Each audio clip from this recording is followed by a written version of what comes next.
नमस्ते। आज हम कक्षा 11वीं के आरोह भाग 1 के पद खंड से रैदास द्वारा रचित रैदास के पद को हम पढ़ेंगे। पाठ को पढ़ने से पहले हम इसके रचयिता रैदास के जीवन परिचय के बारे में कुछ जानते हैं। ज्ञानेश्वरी शाखा में संत कबीर के बाद संत रविदास या रैदास का नाम उल्लेखनीय है। कबीर के गुरु रामानंद जी के 12 शिष्य थे। उनमें से एक थे रैदास या रविदास। रैदास रामदास, गुरु रविदास आदि नामों से भी प्रचलित थे।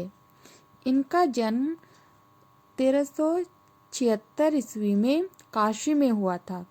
रैदास कबीरदास जी के बाद रामानंद जी के शिष्य हुए। मीराबाई और धन्ना ने उनका नाम बड़े ही आदर से लिया है। यह भी माना जाता है कि मीरा जो है वो इनको अपना गुरु मानती थी।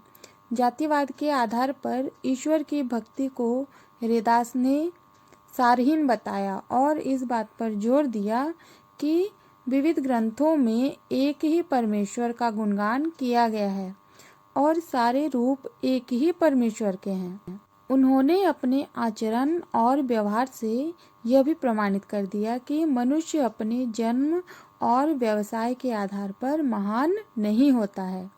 संत रैदास की रचनाओं में लोकवाणी का अद्भुत प्रयोग मिलता है।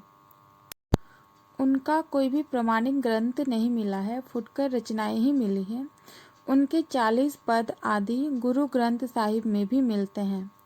उनके उपदेश आज भी प्रासंगिक हैं। जातिवाद के खिलाफ आवाज उठाने वालों में रैदास का नाम सबसे पहले आता है।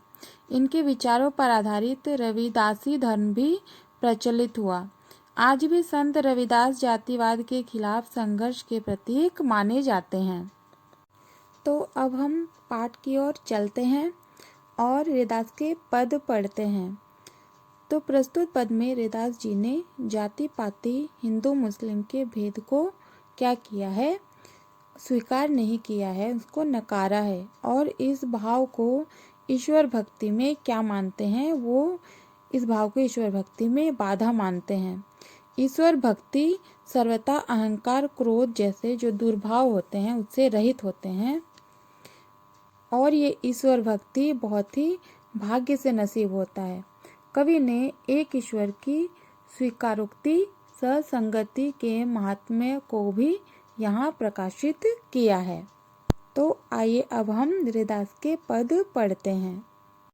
जाति जाति में जाति है जो के तन के पात, रैदास मनुष्य न जुड़ सके जब तक जाति न जात। तो यहाँ पर कवि इन पंक्तियों के माध्यम से कहना चाह रहे हैं कि केतन के पत्ते मतलब केले के पत्ते के जैसा ही जाति जाति में भेद है और जब तक ये जातिगत भेद जो है अस्तित्व से हटता नहीं है, अस्तित्व विहीन नहीं होता है, तब तक मनुष्य एक दूसरे से सम्यक रूप से कभी भी जुड़ नहीं सकता। जातिगत सच्चे संबंधों की जो कल्पना है वो जातिगत भेद के अस्तित्व के रहते तक कभी भी संभव नहीं हो सकती। आगे है रैदास कनक और कंगन, माही जिमी अंतर कुछु नाही, तैसे ही अंतर नाही हिंदुवन तुर्कन माही।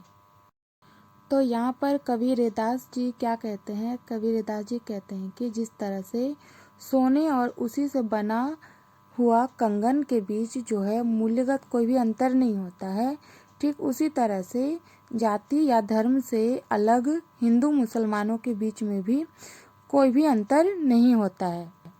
कवि यहाँ कहना चाह रहे हैं कि हिंदू और मुस्लिम दोनों एक ही है। ऐसा कवि क्यों कह रहे हैं, ऐसा कवि इसलिए कह रहे हैं क्योंकि दोनों ही क्या है, मनुष्य हैं, तो दोनों में कोई भी अंतर नहीं है। आगे है हिंदू तुर्क नहीं कछु भेदो, सभी मह एक रक्त और मासा, दोष एकहु दूजा नाही, पेख्यो सोई रैदासा। तो यहाँ पर कवि इन पंक्तियों के माध्यम से कहते हैं कि हिंदू और मुसलमान में जो है कोई भी भेद नहीं है। दोनों के शरीर में एक ही रक्त, एक ही मांस, सभी जो है सभी समान रूप से एक ही तरह से बह रहा है, सभी एक ही तरह से है। दोनों एक ही तो है, मतलब दोनों क्या है, दोनों ही मनुष्य हैं, हिंदू मुस्लिम दोनों ही मनुष्य हैं। तो जो इन दोनों के बीच में ऐसी समानता देखता है वो क्या है, वो सचमुच में राम परमेश्वर का दास है। तो कवि ने यहाँ पर हिंदू और मुसलमान दोनों को जो है हमेशा समान भाव से देखने की सलाह दी है। अब हम आगे की पंक्तियों को पढ़ते हैं। कह रे दास तेरी भक्ति दूरी है, भाग बड़े सो पावे, तजी अभिमान मेटी आपा पर, पिपीलक खावे चुनी खावे। तो कवि रैदास जी यहाँ इन पंक्तियों के माध्यम से क्या कहना चाह रहे हैं, वो कह रहे हैं कि ईश्वर भक्ति जो है वो बहुत ही ज़्यादा जो भाग्यशाली मनुष्य होते हैं उन्हीं को ये प्राप्त होती है। कवि रैदास जी कहते हैं प्रभु को कि हे प्रभु, आपकी भक्ति का पात्र बनना बहुत बिल्कुल भी सरल नहीं है, ये बहुत ज़्यादा भाग्यशाली जो होते हैं उन्हीं को प्राप्त होता है। कवि कह रहे हैं कि जिस तरह से चींटी जो है वो अनाज या शक्कर खाने की कोई भी वस्तु को, कोई भी सामान को बारीक से बारीक, छोटे से छोटे कण को भी खा जाती है, ठीक उसी के समान अहंकार और क्रोध जैसे अमानवीय भावों को जो हृदय से हमेशा के लिए अस्तित्वहीन कर देता है, वही मनुष्य को ये सौभाग्यशाली बनता है। वही मनुष्य जो है वो प्रभु की भक्ति का पात्र बन पाता है। कवि यहाँ इन पंक्तियों के माध्यम से कहते हैं कि ईश्वर भक्ति के लिए अहंकार, क्रोध आदि रहित होना आवश्यक है। क्यों आवश्यक है? इसलिए आवश्यक है क्योंकि ये सब क्या है, ये सब अमानवीय भाव है, और अमानवीय भावों से परिपूर्ण जो हृदय रहता है उसमें भक्ति का दिखावा मात्र रहता है।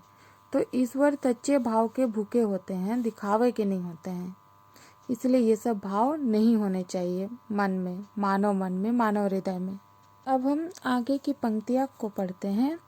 प्रभु जी तुम संगति शरण तिहारी, जग जीवन राम मुरारी, गली गली को जल बही आयो, सुर सरी जाय समायो, संगति के परताप महातम, नाम गंगोदक पायो, स्वाति बूंद बरसे फनी ऊपर, सोई बीज होई लाई, ओही बूंद को मोती निपजे, संगति की अधिकाई। तो कवि रैदास जी यहाँ पर कह रहे हैं कि हे प्रभु, आप ही इस जगत जीवन के क्या हैं, राम भी हैं और कृष्ण भी हैं, मुरारी भी हैं।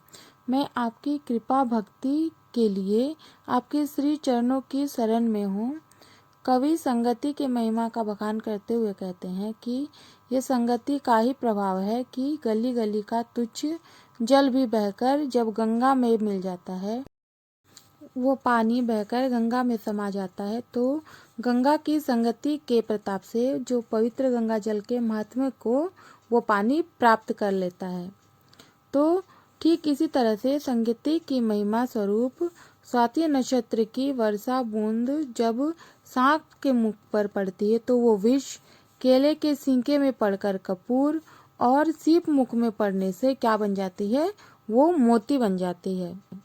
आगे हम पढ़ते हैं। तुम चंदन हम रेंड बापुरे, निकट तुम्हारे आशा, संगति के प्रताप महात्म, आवे पास सुबासा, जाति भी ओछी कर्म भी ओछा, ओछा कसब हमारा, नीचे से प्रभु ऊंच कियो है, कही रे दास बेचारा। कवि यहाँ इन पंक्तियों में कहते हैं कि हे प्रभु, आप जो हैं आप सुगंधित चंदन के वृक्ष हैं और मैं तुच्छ सा एक पेड़ हूँ, किंतु मैं क्या हूँ, बहुत ही आशा लेकर आपके पास आया हूँ। कवि कहते हैं कि आपकी संगति के परम प्रताप से गंध में भी क्या आ जाती है, गंध में भी सुगंध आ जाती है। मैं तो जाति कर्म और व्यवसाय से निम्न हूँ, किंतु मुझे विश्वास है कि आपकी संगति, आपकी कृपा से निम्न को भी उच्च और उत्तम आप बना देते हैं। तो ईश्वर के प्रताप की महिमा के प्रति कवि रैदास का जो दृढ़ विश्वास और विचार है कि उसके प्रभु की कृपा स्वरूप निम्न से निम्न भी सर्वथा उत्तम और उच्च बन जाता है। तो इस तरह से इन पदों के माध्यम से रैदास जी ने मनुष्य को आपस में जुड़ने के लिए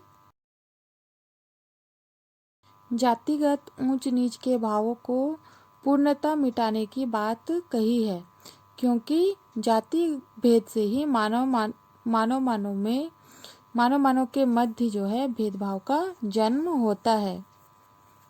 रैदास जी जाति धर्म आधारित ऊंच नीच की भाव स्वरूप हृदय में उत्पन्न जो अभिमान और क्रोध को तजने की बात करते हैं, क्योंकि इनके रहते